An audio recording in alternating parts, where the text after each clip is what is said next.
আসসালামু আলাইকুম রহমতুল্লাহি ওবরাকাতু। প্রিয় দর্শক, আশা করি সবাই অনেক ভালো আছেন। আলহামদুলিল্লাহ, আমি অনেক ভালো আছি। তো আমি এখন আছি ভুরভুরিয়া বাজার নৌকাঘাটে।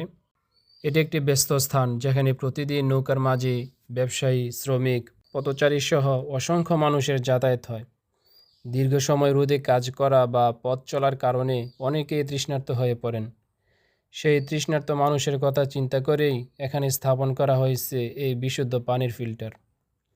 এর ফলে বাজারে আসা মানুষ, নৌকার মাঝি এবং সাধারণ পথচারীরা যে কোনো সময় এখানে এসে সম্পূর্ণ বিনামূল্যে বিশুদ্ধ পানি পান করতে পারেন।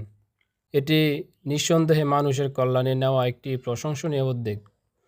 এই মহৎ উদ্যোগের পেছনে রয়েছেন ভুরভুরিয়া গ্রামের চকেরহাটি মরহুম আব্দুল কুদ্দুস মিয়ার ছেলে সৌদি প্রবাসী রুবেল আহমেদ। তিনি নিজের অর্থায়নে এই বিশুদ্ধ পানির ফিল্টার স্থাপন করেছেন।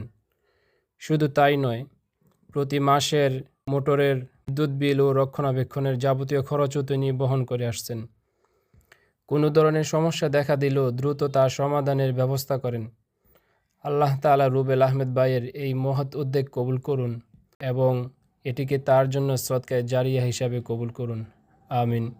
ভিডিওটি যদি ভালো লেগে থাকে তাহলে অবশ্যই একটি শেয়ার করে অন্যদেরও এই সুন্দর উদ্যোগটি দেখার সুযোগ করে দিন। হয়তো আপনার একটি শেয়ার আরও কাউকে মানুষের কল্যাণে এমন নেক কাজে উৎসাহিত করবে। আসসালামু আলাইকুম রহমতুল্লাহ।